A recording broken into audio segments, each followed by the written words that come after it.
हरे कृष्ण। आप सभी को विजया एकादशी की बहुत सारी शुभकामनाएं।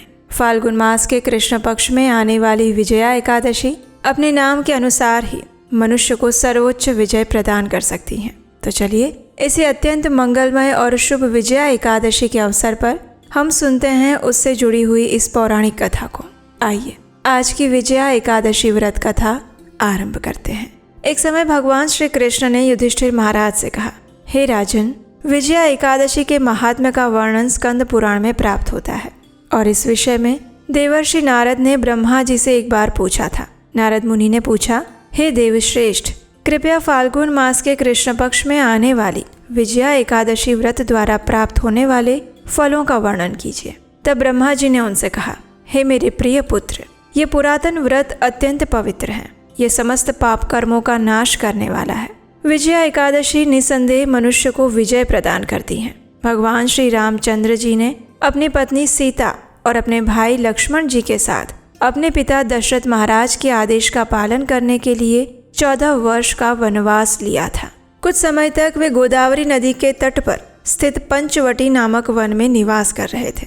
इस वन में वास करते हुए एक दिन राक्षस राज रावण ने सीता देवी का अपहरण कर लिया। भगवान श्री रामचंद्र जी सीता देवी के विरह में अत्यंत दुखी हो गए।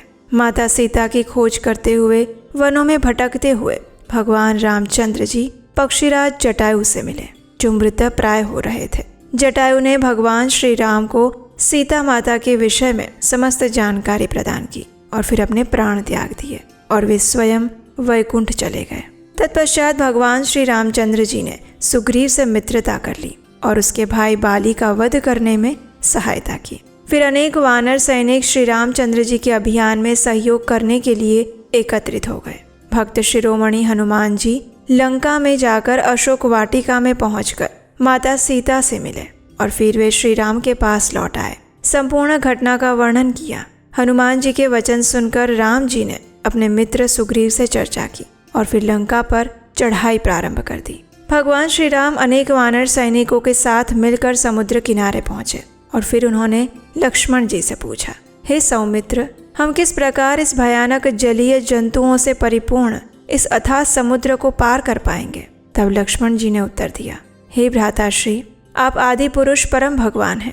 यहाँ से 4 मील दूर एक महान ऋषि बकदालभ्य का आश्रम है। हमें उनसे जाकर समुद्र पार करने का कोई उपाय पूछना चाहिए। ये सुनकर प्रभु श्री राम बकदालभ्य ऋषि के आश्रम पर गए, उन्हें सादर प्रणाम किया। वे त्रिकालदर्शी ऋषि तुरंत ही समझ गए कि वह स्वयं पुरुषोत्तम भगवान रामचंद्र जी हैं, जो इस भौतिक जगत में अवतार लेकर आए हैं। महर्षि ने उनसे पूछा, हे प्रभु, आप किस प्रकार कृपापूर्वक यहाँ पधारे हैं? तब भगवान श्री रामचंद्र जी ने उत्तर दिया, हे ब्राह्मण, आपकी कृपा से मैं अपनी सेना के साथ इस समुद्र के किनारे असुरों से युद्ध करके लंका पर विजय प्राप्त करने के लिए आया हूँ। हे महर्षि, कृपया मुझे इस दुर्लंघ समुद्र को पार करने का कोई सरल उपाय बताइए। इसी उद्देश्य से मैं आपके चरण कमलों की शरण में आया हूँ। प्रभु श्री रामचंद्र जी के ऐसे मधुर वचन सुनकर ऋषि बकदालभ्य कहते हैं, हे प्रभु, मैं आपको एक व्रत बताऊंगा जिसके द्वारा आप निश्चित रूप से असुरों पर विजय प्राप्त कर पाएंगे और इस जगत में असाधारण यश और ऐश्वर्य प्राप्त करेंगे। आपको अचल निष्ठा पूर्वक इस व्रत का पालन करना चाहिए। विजया नामक एकादशी का व्रत फाल्गुन मास के कृष्ण पक्ष में आता है और इस एकादशी का व्रत पालन करने से आप निश्चित रूप से अपनी वानर सेना के साथ समुद्र को पार कर पाएंगे। आपको प्रातः काल में स्नान करके भगवान नारायण के श्री विग्रह की भक्ति भाव पूर्वक उपासना करनी चाहिए और उस रात्रि में जागरण करना चाहिए। ऐसा करने पर आप निश्चित रूप से अपने शत्रुओं को जीत पाएंगे। ऋषि बकदालभ्य के आदेश अनुसार प्रभु श्री रामचंद्र जी ने इस विजया एकादशी का व्रत पूर्ण विधिवत पालन करने का उदाहरण प्रस्तुत किया और इसके फल स्वरूप रावण के साथ युद्ध में उनकी विजय हुई। जो भी व्यक्ति संपूर्ण विधि विधान के अनुसार इस विजया एकादशी का व्रत पालन करता है, वो निश्चित रूप से अपने इस जीवन में और अगले जीवन में विजय प्राप्त करता है। ब्रह्मा जी नारद मुनि से कहते हैं, हे मेरे प्रिय पुत्र, इसी कारण से प्रत्येक मनुष्य को विजया एकादशी का ये व्रत पालन अवश्य करना चाहिए। विजया एकादशी की महिमा मनुष्य के समस्त पाप कर्मों के फल का भी नाश कर देती है। इस कथा का समापन करते हुए भगवान श्री कृष्ण ने युधिष्ठिर महाराज से कहा, हे राजन, फाल्गुन मास के कृष्ण पक्ष में आने वाली विजया एकादशी मनुष्य के मेरु के समान पापों का नाश कर देती है। वो मनुष्य को उत्तम आध्यात्मिक गति प्रदान करती हैं और परम भगवान श्री हरि के और निकट लेकर जाती हैं। तो ये थी इस विजया एकादशी से जुड़ी हुई पौराणिक कथा। एकादशी एक ऐसा पवित्र दिन होता है जिसमें भगवान श्री हरि के नाम का अधिक से अधिक जप किया जाता है और इसीलिए प्रत्येक मनुष्य को जो इस एकादशी व्रत का पालन करते हैं उन्हें इस विशेषकर एकादशी के दिन अधिक से अधिक हरे कृष्ण महामंत्र का जप करना चाहिए, यानी कि हरे कृष्ण कृष्ण कृष्ण हरे हरे, हरे राम राम राम हरे हरे। ये महामंत्र हैं और इस कलयुग में प्रत्येक जीवात्मा का उद्धार करने के लिए सिर्फ और सिर्फ ये महामंत्र ही है जो मनुष्य को परम उच्च आध्यात्मिक गति प्रदान कर सकता है, दुखों से भरे हुए इस भौतिक संसार से पार लगा सकता है। और इसीलिए श्री चैतन्य महाप्रभु ने इस कलयुग के अंदर हरे कृष्ण महामंत्र का प्रवर्तन किया। प्रत्येक जीवात्मा को इस महामंत्र का उच्चारण करने के लिए कहा, हरिनाम संकीर्तन करने का आदेश दिया और इसके द्वारा मनुष्य जीवन को सफल बनाने के लिए निर्देश दिया। इस विजया एकादशी का पालन करने वाले मनुष्य को इस दिन उपवास का पालन करना होता है, यानी किसी प्रकार के अन्न, गेहूं, दाल, चावल इत्यादि भोजन में नहीं लिए जाते। अधिक आवश्यकता पड़ने पर दूध, फल, एकादशी प्रसाद इत्यादि ले सकते हैं, लेकिन अनाज का सर्वथा त्याग किया जाता है। इस विजया एकादशी पर विशेषकर भगवान श्री हरि के सुंदर कथाओं का श्रवण करना चाहिए। वैदिक ग्रंथों और शास्त्रों को पढ़ना चाहिए। अपनी मानसिक चेतना को अधिक से अधिक भगवान श्री कृष्ण के ऊपर केंद्रित रखनी चाहिए।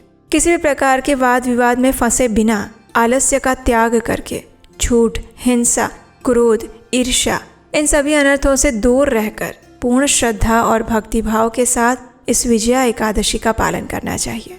तो आशा है आप सभी इसी मनोभाव और चेतना के साथ विजया एकादशी व्रत का पालन करेंगे और इसके फलस्वरूप निसंदेह भगवान श्री कृष्ण की परम कृपा और आशीर्वाद प्राप्त करेंगे। इस कार्य के लिए अगर आप हमें आर्थिक रूप से भी सहायता करना चाहते हैं तो आप आने वाली एकादशी कथा बनाने के लिए हमें स्क्रीन पर दिए गए नंबर पर अपना आर्थिक योगदान भेज सकते हैं। तो चलिए अपने मन, वचन और इंद्रियों को संयमित करते हुए भगवान ऋषिकेश के चरण कमलों पर केंद्रित करते हैं और इस अत्यंत मंगलमयी विजया एकादशी का श्रद्धा और निष्ठा पूर्वक पालन करते हैं। भगवान शिव की तरह हमेशा शांत, धीर और गंभीर रहना चाहते हैं, लेकिन मन बार बार परेशान करता रहता है।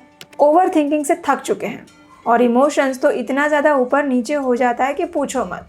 मेडिटेशन डेली शुरू करते हैं लेकिन कंसिस्टेंसी नहीं बन पाती है। गुस्सा तो इतना आ जाता है कि बस पूछो मत। अगर इन सभी प्रॉब्लम से आप भी गुजर रहे हैं तो ये कोर्स आपके लिए है।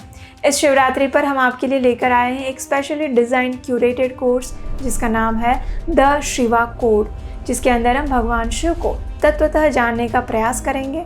उसके अलावा भगवान शिव के जीवन से हम अपनी लाइफ में प्रैक्टिकली क्या सीख सकते हैं वो भी हम जानेंगे।